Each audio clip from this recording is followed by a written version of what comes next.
Hello, કેમ છો? મજામાં? ઘરે છો? સેફ છો? ઓકે, ચાલો તો આજે આપણે આપણું 11 સાયન્સ કેમિસ્ટ્રીનું પહેલું ચેપ્ટર જેના લેક્ચર નંબર 12ની શરૂઆત કરવા જઈ રહેલા છે. અત્યાર સુધી આપણે રાસાયણિક સંયોગીકરણના નિયમો પૂરા કર્યા. દળ સંચયનો નિયમ, નિશ્ચિત સંગઠનનો નિયમ, ગુણક પ્રમાણનો નિયમ, ગેલ્યુસેકના વાયુમય કદનો નિયમ અને એવોગેડ્રોનો નિયમ. તો અત્યાર સુધી આપણે આટલા મહત્ત્વના રાસાયણિક સંયોગીકરણના નિયમો પૂરા કર્યા છે. આજે થિયોરિટિકલ પોર્શનની જો વાત કરીએ તો એમાં આ ચેપ્ટરની થિયોરિટિકલ પોર્શનમાં લાસ્ટ થિયરી કહેવાય. જો થિયરીમાં પૂછવાલાયક ક્વેશ્ચનની વાત કરીએ, કેલ્ક્યુલેશનવાળા પોર્શનની વાત નહીં કરીએ અને થિયોરિટિકલ પોર્શનની વાત કરીએ તો આ ચેપ્ટરની પૂછવાલાયક હવે આ એકમાત્ર થિયરી કે જે બાકી રહી છે તે. ઠીક, તો હેડિંગ આપો, ખૂબ જ મહત્વનું, ડાલ્ટનનો પરમાણ્વીય સિદ્ધાંત. ડાલ્ટનનો પરમાણ્વીય સિદ્ધાંત, ડાલ્ટને આપેલી એટમ માટેની થિયરી.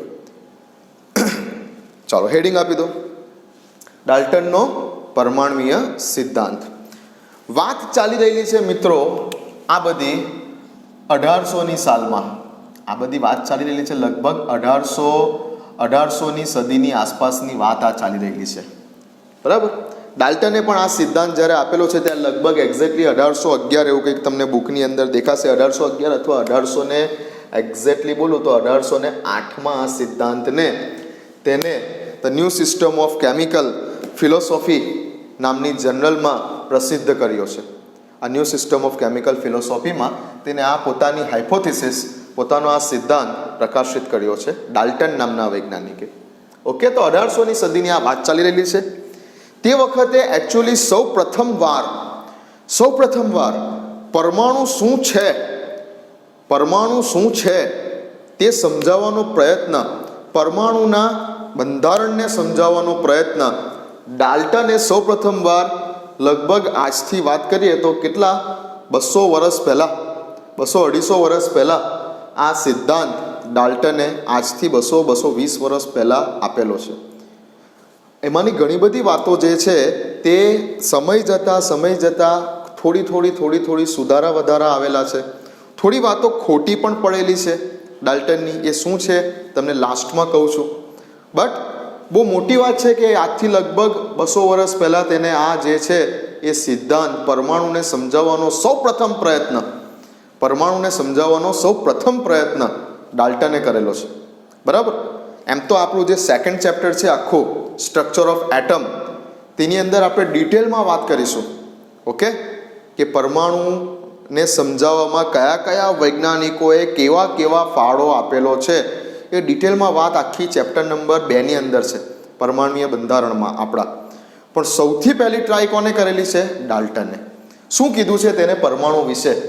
ડાલ્ટનના મત અનુસાર પરમાણુ શું છે અને પરમાણુ કેવો છે તેની વાત કરીએ તો ડાલ્ટનના પરમાણ્વીય સિદ્ધાંતનો પહેલો પોઈન્ટ કે કોઈ પણ પદાર્થ, દ્રવ્ય એટલે શું?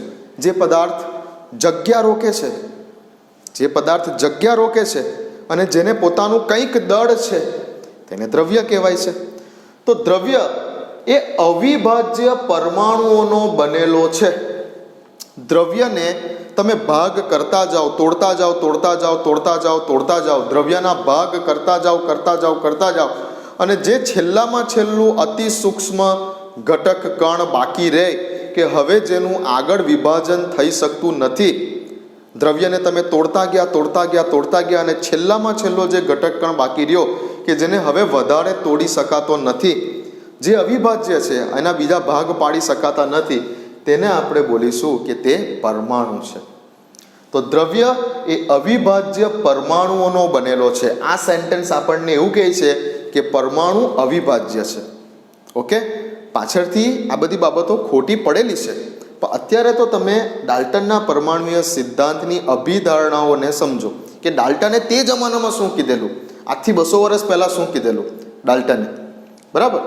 ચાલો, તો દ્રવ્ય એ અવિભાજ્ય પરમાણુઓનો બનેલો છે, આ એની પહેલી અભિધારણા થઈ. ચાલો, બીજો પોઈન્ટ, કોઈ પણ એક જ તત્વના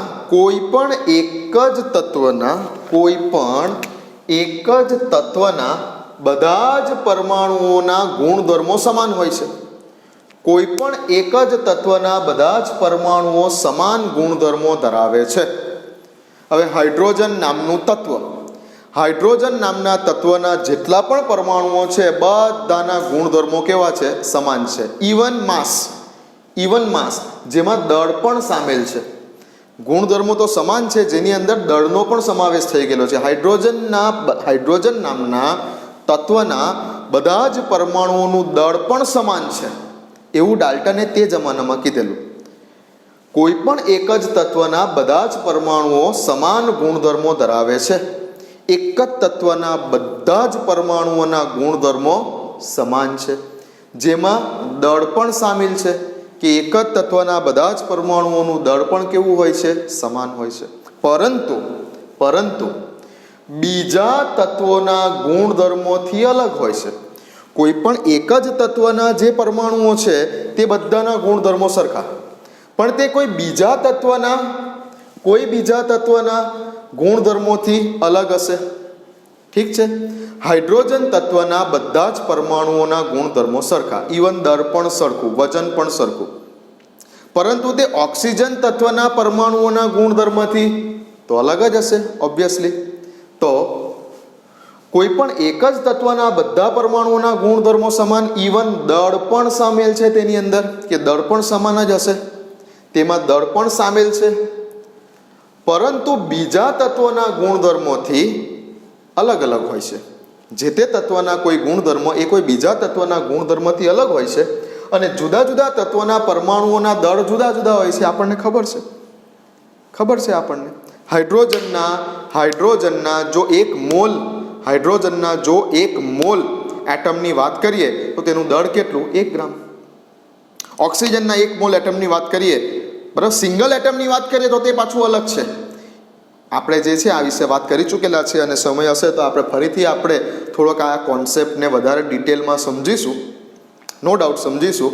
એટોમિક માસ યુનિટ વિશે, AMU વિશે ને વગેરે આગળ જતા ચેપ્ટરમાં હમણાં આવવાનું જ છે. વેકેશન બેચમાં હું તમને સમજાવી ચૂકેલો છું, પણ ફરી એકવાર આપણે આને લઈ લઈશું. એક હાઇડ્રોજન પરમાણુનું દળ અલગ છે, અને 1 મોલ હાઇડ્રોજન પરમાણુનું દળ બોલું તો 1 ગ્રામ છે, ગ્રામમાં બોલું તો, બરાબર. તો ઓક્સિજનનું દળ કેટલું? ઓક્સિજનના પરમાણુનું 16, કાર્બનનું કેટલું? 12, હાઇડ્રોજનનું કેટલું? 1. તો જુદા જુદા તત્વના પરમાણુઓના દળ જુદા જુદા હોય છે, ઓબ્વિયસલી, સાચી વાત છે. તો આ બીજી અભિધારણા થઈ. કોઈ પણ એક જ તત્વના બધા જ પરમાણુઓ સમાન ગુણધર્મ ધરાવે છે, જેમાં દળ પણ સામેલ છે, કે એક જ તત્વના બધા જ પરમાણુઓનું દળ સરખું હોય. પરંતુ બીજા તત્વો સાથે જો કમ્પેર કરીએ, કોઈ તત્વને કમ્પેર કોઈ બીજા તત્વ સાથે કરીએ તો બીજા તત્વના ગુણધર્મથી તો તે અલગ હશે, અને જુદા જુદા તત્વોના પરમાણુય દળ પણ જુદા જુદા હોય છે. ઓકે, ચાલો ત્રીજી અભિધારણા પર આવીએ.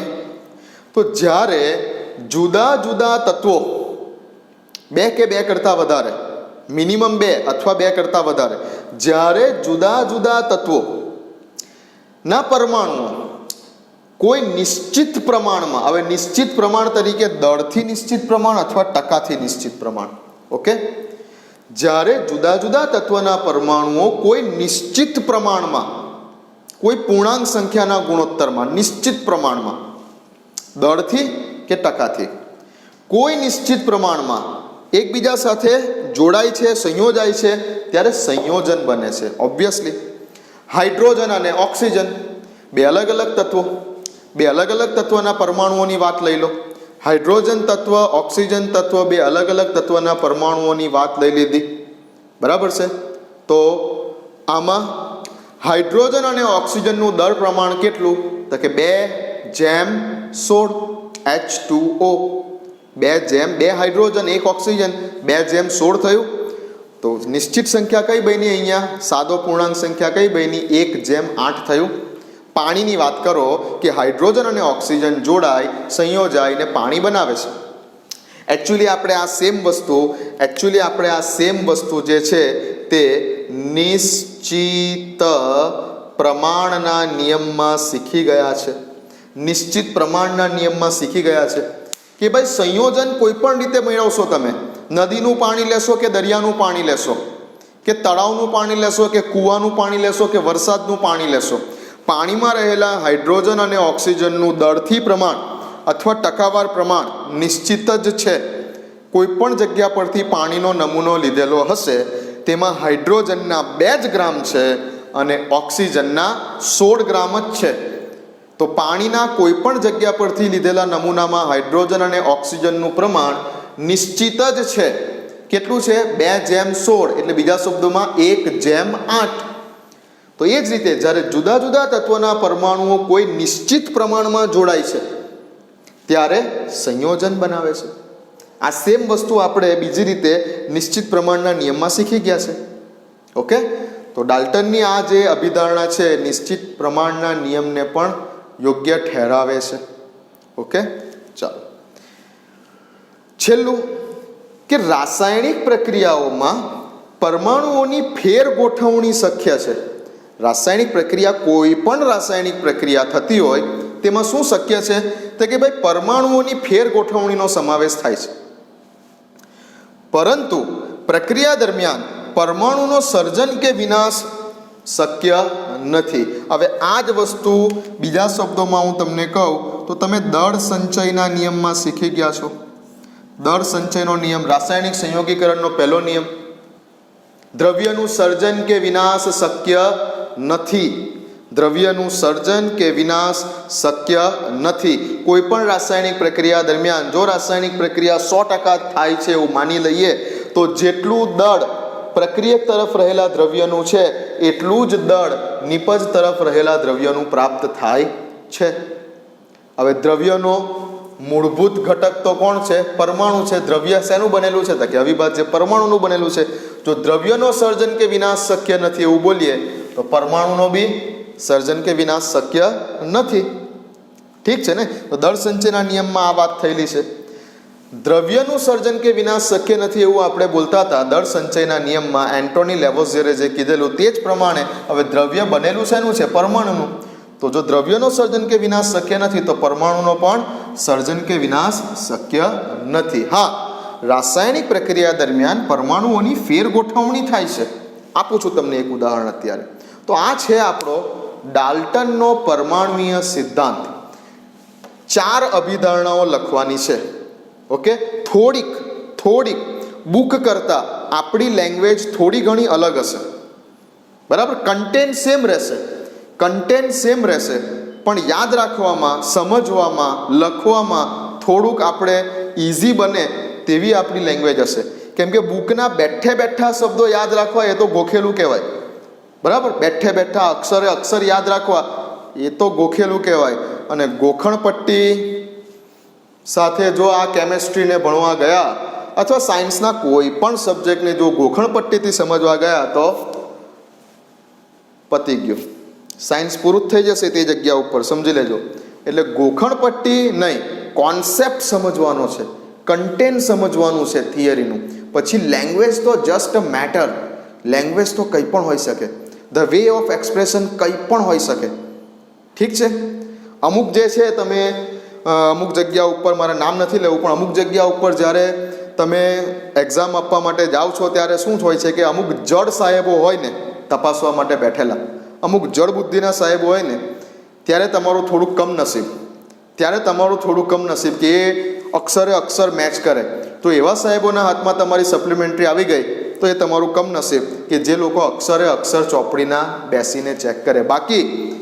બાકી હું તમને કહું છું કે જેટલી પણ મોટી મિટિંગ્સ અમે જે એજ્યુકેશનની એટેન્ડ કરેલી છે, જેટલી પણ મોટી મિટિંગ્સ જે છે એઆઈ ટ્રીપલ આપણે એનસીઆરટીથી વાત કરું એ તો બહુ નાનું બોર્ડ છે.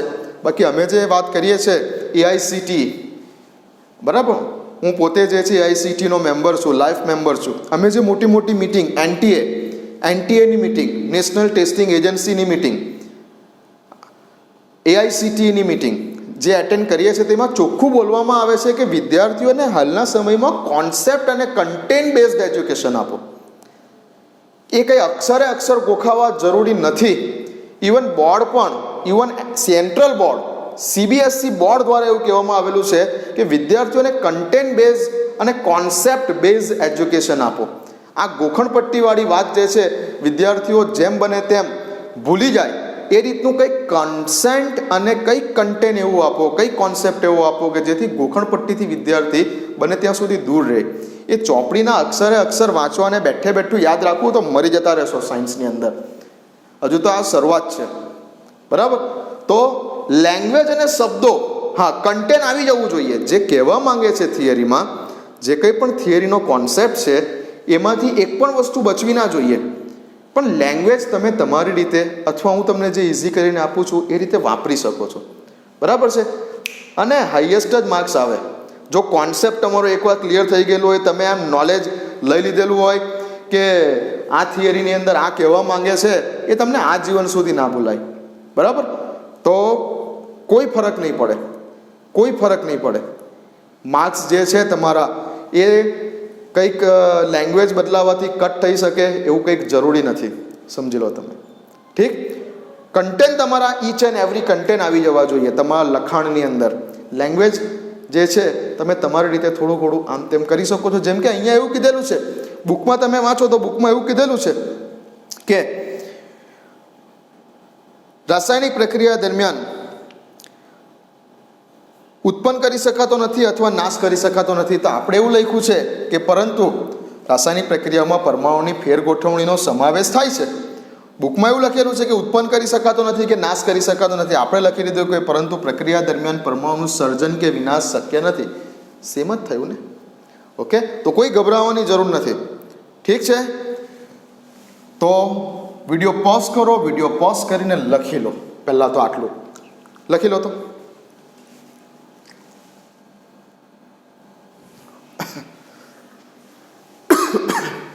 લખી લીધું? વાત ચાલી રહેલી છે 1800ની સાલમાં, હા, આજથી લગભગ 200 વર્ષ પહેલાં. તો ડાલ્ટનની હાઇપોથિસિસ, ડાલ્ટનની અભિધારણા મુજબ દ્રવ્ય એ અવિભાજ્ય પરમાણુઓનું બનેલું છે. પરમાણુના આગળ ભાગ પાડી શકાતા નથી. પરમાણુ અવિભાજ્ય છે એવું કીધેલું છે. કોઈ પણ એક જ તત્વના બધા જ પરમાણુઓ એ સમાન ગુણધર્મ ધરાવતા હોય છે. ઇવન તેમાં માસનો પણ સમાવેશ થઈ ગયો. તેમાં દળ પણ સામેલ છે. સમાન ગુણધર્મોમાં દળ પણ સામેલ છે. આ પાછળ જતાં ખોટું પડવાનું છે, હું તમને કહું છું અત્યારે. પરંતુ બીજા તત્વના ગુણધર્મથી પહેલા તત્વના ગુણધર્મો તો અલગ જ હશે, હા. અને જુદા જુદા તત્વના પરમાણુના દળ જુદા જુદા હોય છે, ઓકે. જ્યારે જુદા જુદા તત્વના પરમાણુઓ કોઈ નિશ્ચિત પ્રમાણમાં એકબીજા સાથે જોડાય છે ત્યારે સંયોજન બનાવે છે, બરાબર. નિશ્ચિત પ્રમાણ એટલે તેમનો રેશિયો સાદા પૂર્ણાંક સંખ્યામાં હશે, ઓકે. અને જે વસ્તુ આપણે એકચ્યુઅલી નિશ્ચિત પ્રમાણના નિયમમાં શીખી જ ચૂકેલા છે. અને છેલ્લે એવું કીધેલું છે કે રાસાયણિક પ્રક્રિયાઓમાં પરમાણુઓની ફેરગોઠવણીનો સમાવેશ થાય છે. રાસાયણિક પ્રક્રિયામાં પરમાણુઓની ફેરગોઠવણી થઈ શકે, ફેરગોઠવણી થઈ શકે. પરંતુ પ્રક્રિયા દરમિયાન પરમાણુનું સર્જન કે વિનાશ શક્ય નથી. સેમ વસ્તુ એન્ટોની લેવોઝિયરે દળ સંચયના નિયમમાં કીધેલી કે દ્રવ્યનો સર્જન કે વિનાશ શક્ય નથી. ડાલ્ટને એ જ વસ્તુ પરમાણુના અનુસંધાનમાં કીધી, કેમ કે એને પહેલું જ કહી દીધું કે દ્રવ્ય જે છે તે પરમાણુઓનું બનેલું છે. હવે જો દ્રવ્યનો સર્જન કે વિનાશ શક્ય નથી તો પરમાણુનો પણ સર્જન કે વિનાશ શક્ય નથી.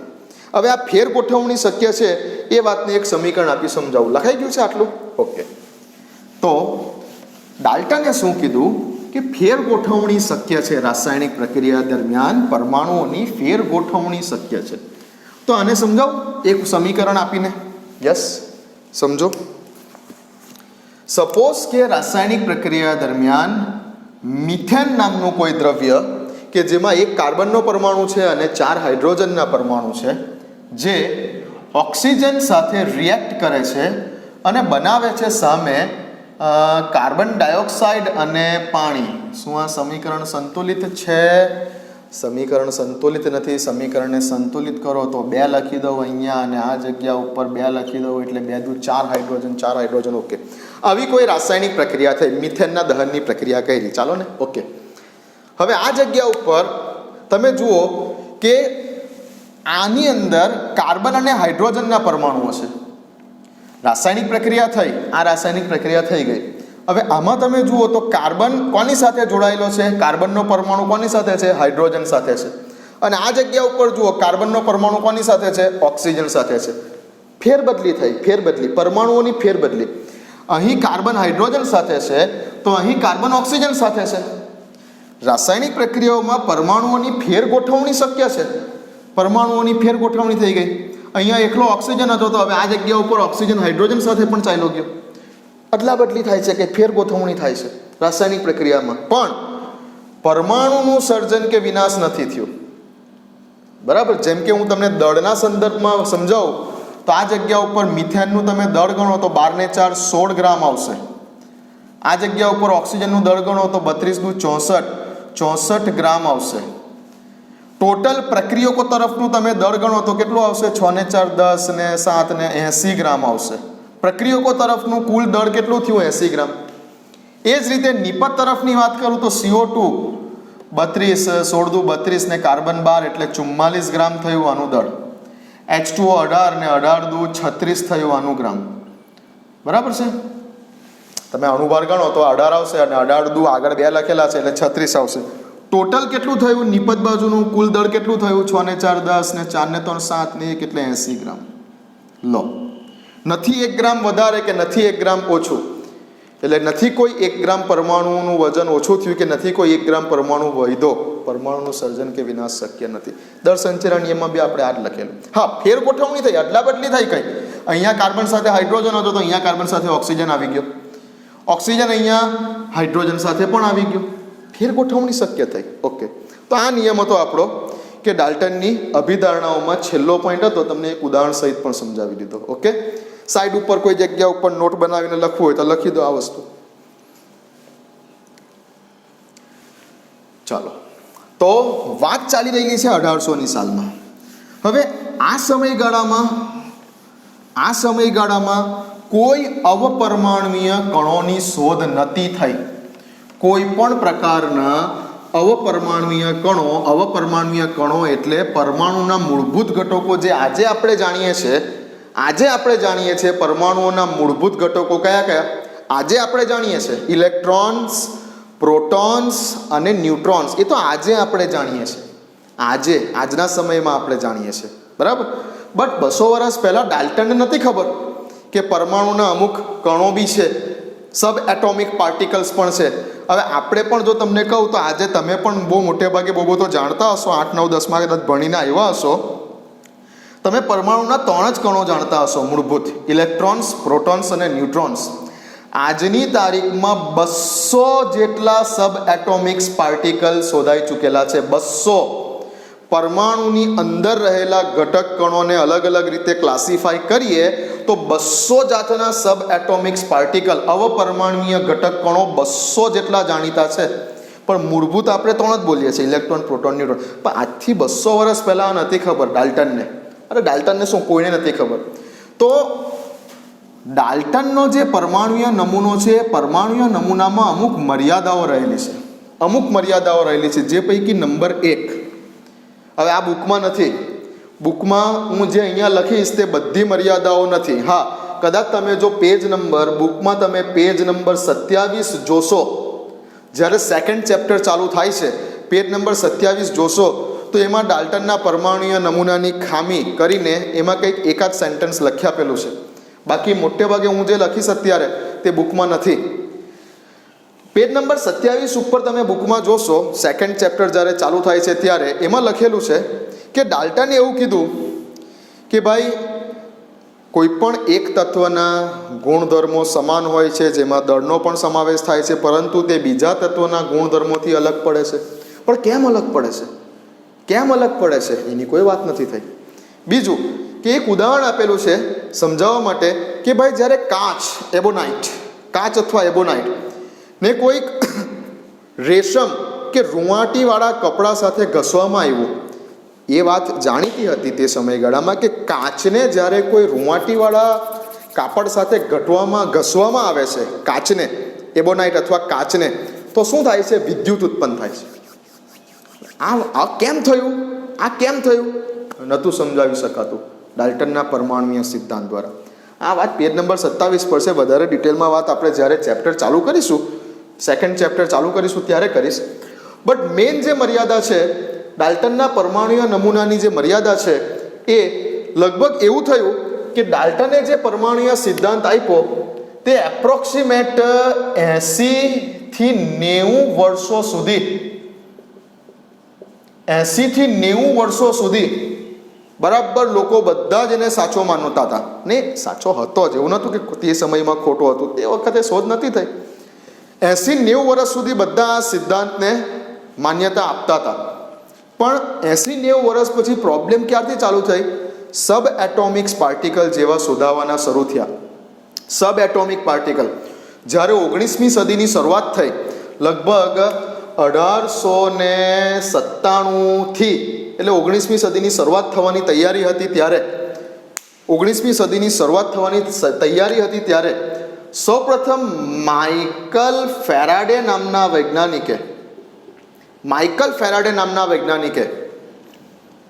કેથોડ નળીના જે પ્રયોગ છે, આ બધી વાત ડિટેલમાં સેકન્ડ ચેપ્ટરમાં આવશે. માઇકલ ફેરાડે નામના વૈજ્ઞાનિકે સબ એટોમિક પાર્ટિકલ શોધવા તરફ સૌ પ્રથમ પ્રયાસ કર્યો, માઇકલ ફેરાડે. ત્યારબાદ આવશે કે ભાઈ માઇકલ ફેરાડે સબ એટોમિક પાર્ટિકલ શોધવાનો પ્રયોગ કર્યો, પછી Thomson Discovery of electrons, Discovery of proton, ઇલેક્ટ્રોનની શોધ, પ્રોટોનની શોધ, ન્યુટ્રોનની શોધ. ત્યાર પછી થોમ્સન આવે છે. ત્યાર પછી થોમ્સનનો જ સ્ટુડન્ટ રુથરફોર્ડ આવે છે. થોમ્સનનો જ સ્ટુડન્ટ હતો રુથરફોર્ડ આવે છે. ત્યાર પછી મિલિકન નામના સાયન્ટિસ્ટે તેલીબિંદુનો પ્રયોગ કરેલો છે. ત્યારબાદ મેક્સવેલ નામના વૈજ્ઞાનિકે કંઈક પ્રયોગ કરેલો છે. ત્યારબાદ મેક્સ પ્લાન્ક નામના વૈજ્ઞાનિકે કંઈક પ્રયોગ કરેલા છે. ત્યારબાદ આવે છે આઇન્સ્ટાઈન નામના વૈજ્ઞાનિકે કંઈક ફાળો આપેલો છે. ત્યારબાદ બહોર નામના વૈજ્ઞાનિકે કંઈક ફાળો આપેલો છે. ત્યારબાદ દ બ્રોગલી નામના વૈજ્ઞાનિકે કંઈક ફાળો આપેલો છે. ત્યારબાદ ક્વોન્ટમ નમૂનો એવો શ્રોડિંજર નામના વૈજ્ઞાનિકે કંઈક ફાળો આપેલો છે. ત્યારબાદ હાઇઝનબર્ગ નામના વૈજ્ઞાનિકે કંઈક ફાળો આપેલો છે. તો ઘણા બધા વૈજ્ઞાનિકોએ આજે જે આપણે પરમાણુ જાણીએ છીએ એ પરમાણુનું બંધારણ નક્કી કરવા માટે ઘણા બધા વૈજ્ઞાનિકોને પોતપોતાના સિદ્ધાંતો આપેલા છે. ને આ બધી વાત આપણે ચેપ્ટર નંબર 2માં બહુ ડિટેલમાં કરીશું. બરાબર, ઇતિહાસથી ચાલુ કરીશું. માઇકલ ફેરાડેથી ઇલેક્ટ્રોન પ્રોટોન ન્યુટ્રોનની શોધથી આપણે સ્ટાર્ટ કરીશું. બરાબર, બટ ડાલ્ટન વખતે તો આ બધા શોધાયા જ નહોતા. એટલે ડાલ્ટન તે જમાનામાં તો સાચો જ હતો. પણ પાછળથી 80-90 વર્ષો પછી જ્યારે આ ઇલેક્ટ્રોન પ્રોટોન ન્યુટ્રોનની શોધો થવા માંડી ત્યારે પહેલી મર્યાદા એ જણાય કે ડાલ્ટને એવું કીધેલું ભાઈ કે પરમાણુ અવિભાજ્ય છે, પણ પરમાણુના બી તો ઘટક કણ શોધાયા ને. એટલે ડાલ્ટનની પહેલી જે અભિધારણા હતી કે પરમાણુ અવિભાજ્ય છે એ ખોટી પડી. કેમ કે પરમાણુના ઘટક કણો ઇલેક્ટ્રોન પ્રોટોન ન્યુટ્રોન શોધાયા, ભાગ પાડી શકાયા. અને બીજું કે ખાસ કરીને પરમાણુ અવિભાજ્ય છે એ ન્યુક્લિયર પ્રક્રિયાઓ, ન્યુક્લિયર સાયન્સ જ્યારે અસ્તિત્વમાં આવ્યું, ન્યુક્લિયર સાયન્સ જ્યારે અસ્તિત્વમાં આવ્યું, રેડિયો એક્ટિવ પ્રક્રિયાઓથી પરમાણુને બી તોડી શકાયો, પરમાણુના બી ભાગ પાડી શકાયા. એક તો સબ એટોમિક પાર્ટિકલ શોધાયા, કયા? Electron proton neutron. બીજું કે ન્યુક્લિયર પ્રક્રિયાઓના ફળ સ્વરૂપે પરમાણુને બી તોડી શકાયો. તો પરમાણુ અવિભાજ્ય છે, ન્યુક્લિયર પ્રક્રિયાઓને આધારે આ સાબિત થઈ ગયું. બીજું સબ એટોમિક પાર્ટિકલ શોધાયા, ઇલેક્ટ્રોન પ્રોટોન ન્યુટ્રોન્સ. એટલે એવું ના રહ્યું કે ભાઈ નાનામાં નાનો ઘટક કણ પરમાણુ જ છે, પરમાણુથી પણ નાનું કશું છે. તો પરમાણુ અવિભાજ્ય છે, એક આ અભિધારણા તેની ખોટી પડી. બીજું એને એવું કીધેલું કે એક જ તત્વના બધા જ પરમાણુઓના ગુણધર્મો સમાન છે, જેમાં દળ પણ સામેલ છે. તો એક જ તત્વના બધા જ પરમાણુઓના ગુણધર્મો સમાન છે, આવું કીધેલું. જેમાં દળનો પણ સમાવેશ થાય છે, આવું કીધેલું એને એની એક અભિધારણામાં. પણ હવે શું થયું કે 1912-13ની વાત કરું, 1912-13માં સૌપ્રથમ આઇસોટોપ્સની શોધ થવા માંડી. આઇસોટોપ્સ શોધાયા. આઇસોટોપ્સ શું છે એના વિશે તમારે જાણવું હોય તો લેક્ચર નંબર 8 વેકેશન બેચનો લેક્ચર નંબર 8 જોઈ લેજો તમે. વેકેશન બેચમાં આપણો લેક્ચર નંબર 8 જોઈ લેજો, તમને આઇસોટોપ્સ વિશેની માહિતી ડિટેલમાં આપી દઈ. લેક્ચર નંબર 8માં આઇસોટોપ્સ વિશેની માહિતી ડિટેલમાં આપેલી છે, જોઈ લેજો. હવે આપણને ખબર છે, બરાબર, એકચ્યુઅલી તમને આઈડિયા નથી, પણ મને તો આઈડિયા છે કે આ બધી વસ્તુ જ્યારે ચેપ્ટર ચાલુ થશે ત્યારે તમને આવા નાના શબ્દો શું છે એ મારે તમને સમજાવવા પડશે. એટલે જ એકચ્યુઅલી વેકેશન બેચની અંદર આપણે પૂરતો સમય લઈને આ જે કંઈ પણ પોઈન્ટ્સ આવી રહેલા છે એ મેં વેકેશન બેચમાં કવર કરેલા છે. જેમ કે સમીકરણ સંતુલિત વિધિ. હવે હું તમને અત્યારે સમીકરણ સંતુલિત વિધિ ના શીખવી શકું, જ્યારે ચેપ્ટર ચાલુ હોય ત્યારે એમાં સમય ના બગાડાય, એટલે વેકેશન બેચમાં એ ઓલરેડી પતાવી ચૂકેલું છે. હવે આઇસોટોપ્સ વિશે અત્યારે હું તમને ડિટેલમાં ના કહી શકું, પણ એટલે જ વેકેશન બેચની અંદર એક આખો લેક્ચર આની પર જ બનાવી ચૂકેલો છે. લેક્ચર નંબર 8 જોઈ લેજો. તો આઇસોટોપ્સ 1900ની સાલની આસપાસ આઇસોટોપ્સ શોધાયા. એટલે શું થયું તો કે ભાઈ હાઇડ્રોજન કોને કહેવાય આઇસોટોપ્સ? તો કે જે તત્વના પરમાણુઓના પરમાણુ ક્રમાંક સરખા હોય પરંતુ પરમાણુ દળાંક જુદા જુદા હોય તેને આઇસોટોપ્સ કહેવાય. આઇસોટોપ્સની વ્યાખ્યા પ્રમાણે આઇસોટોપ્સ સમભારિકો ગુજરાતીમાં. તો હાઇડ્રોજનના 3 આઇસોટોપ્સ મળ્યા, કાર્બનના પણ આઇસોટોપ્સ મળ્યા, C12 C13 C14. હાઇડ્રોજનના 3 આઇસોટોપ્સ મળ્યા, પ્રોટિયમ ડ્યુટેરિયમ ટ્રિટિયમ. અને ભારે હાઇડ્રોજન કહેવાય, આ રેડિયો એક્ટિવ છે. ઓકે, તો હાઇડ્રોજન એક જ તત્વ એક જ છે, કયું? હાઇડ્રોજન. પણ તેના 3 આઇસોટોપ્સ મળ્યા.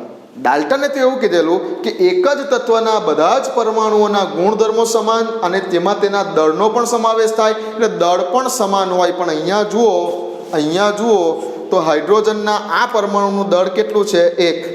હાઇડ્રોજન તત્વ છે તેના આ પરમાણુનું દળ કેટલું છે? 2. અને આ પણ હાઇડ્રોજન છે તેના આ પરમાણુનું દળ કેટલું છે? 3. તો આઇસોટોપ્સના કેસમાં ડાલ્ટન ખોટો સાબિત થયો. બરાબર છે. આઇસોટોપ શોધાયા પછી 100 વર્ષ પછી, આ તો 1800ની વાત છે, 1913માં શોધાયા આઇસોટોપ્સ. બરાબર. તે પણ હું તમને કહું, સૌપ્રથમ શોધનાર વૈજ્ઞાનિક હતો ફેડરિક સોડી, ન્યુક્લિયર સાયન્ટિસ્ટ ફેડરિક સોડી, જેને આઇસોટોપ્સ ઉપર સૌપ્રથમ કામ કર્યું. બરાબર. થોમ્સને પણ કામ કરેલું તે સમયગાળામાં. સ્ટેબલ આઇસોટોપ્સ થોમ્સને શોધેલા હતા સૌપ્રથમ, પણ આઇસોટોપ્સ વિશે સૌપ્રથમ કહેનાર વૈજ્ઞાનિક હતો ફેડરિક સોડી. તો ફેડરિક સોડીએ જ્યારે 1913 કે 1912ની આજુબાજુ આઇસોટોપ્સ શોધ્યા ત્યારે ડાલ્ટનની અભિધારણા ખોટી થઈ ગયા કે ભાઈ એક જ તત્વના બધા જ પરમાણુઓના ગુણધર્મો સમાન છે, જેમાં દળનો પણ સમાવેશ થાય છે. એટલે કે આ અભિધારણા એવું કહેતી હતી કે એક જ તત્વના બધા જ પરમાણુઓનું દળ સમાન છે. પણ અહીંયા આઇસોટોપ્સ જ્યારે શોધાયા ત્યારે તત્વ એક જ હતો, હાઇડ્રોજન. તેનો આ પરમાણુ, તેનો આ પરમાણુ, તેનો આ પરમાણુ, પરમાણુઓના પરમાણુ ક્રમાંક સરખા હોય પરંતુ પરમાણુ ભારાંક જુદા જુદા હોય તેઓને આઇસોટોપ્સ કહેવાતું હતું. આઇસોટોપ્સની વ્યાખ્યા પ્રમાણે આ જગ્યા ઉપર હાઇડ્રોજનના 3 પરમાણુ હતા, પણ તેમના દળ તો અલગ અલગ થઈ ગયા. એટલે આ જગ્યા પર બી ડાલ્ટન ખોટો સાબિત થયો છે. તો ડાલ્ટન જે છે એ મુખ્ય 2 બાબતોમાં ખોટો સાબિત થયો. એમ તો ઘણી બધી બાબતોમાં એની અભિધારણાઓ પાછળથી ખોટી થઈ. બરાબર. 100 વર્ષ સુધી બરાબર ચાલી, પણ આફ્ટર 100 યર્સ થોડી ઘણી એની અંદર મર્યાદા કે ભૂલ જણાય. જે પૈકીની મુખ્ય આ 2 છે કે ભાઈ પરમાણુ અવિભાજ્ય છે, જે ન્યુક્લિયર પ્રક્રિયાઓએ ખોટું સાબિત કરી નાખ્યું. બીજું કે જેવા પેલા અવપરમાણુય કણો શોધાયા, ઇલેક્ટ્રોન પ્રોટોન ન્યુટ્રોનની શોધ ચાલુ થઈ ત્યારે પણ પરમાણુ અવિભાજ્ય છે એ વાત ખોટી સાબિત થવા લાગી. બીજું કે જ્યારે આઇસોટોપ્સની શોધ થઈ ત્યારે પણ ડાલ્ટનની અભિધારણા કે ભાઈ એક જ તત્વના બધા જ પરમાણુઓના ગુણધર્મો ઇવન તેના દળ સમાન છે, આ અભિધારણા ખોટી સાબિત થઈ ગઈ. ગુણધર્મ બી અલગ છે આના તો. આનું દળ 1, આનું દળ 2, આનું દળ 3. ઓકે, આ રેડિયો એક્ટિવ છે, આ રેડિયો એક્ટિવ નથી, આ ભારે હાઇડ્રોજન છે, બરાબર. ગુણધર્મો બી અલગ થઈ ગયા, દળ પણ અલગ થઈ ગયા એક જ તત્વના પરમાણુના. તો જેમાં ડાલ્ટન ખોટો સાબિત થયો. ચાલો, તો આ એની મુખ્ય બે મર્યાદાઓ છે ડાલ્ટનના એટોમિક થિયરીની. લખી લો, આ વસ્તુ લખી દો. પરમાણુ અવિભાજ્ય છે જેવું ન્યુક્લિયર રિએક્ટન્ટ ન્યુક્લિયર પ્રક્રિયાઓને આધારે સાબિત થયું, અને એક જ તત્વના બધા જ પરમાણુના ગુણધર્મો સમાન છે જેમાં દળનો પણ સમાવેશ થાય છે. આ બે અભિધારણા ખોટી સાબિત થઈ. કયા કારણસર? તો કે આનું કારણ ન્યુક્લિયર પ્રક્રિયા અને આનું કારણ આઇસોટોપ્સની શોધ. લખી લો.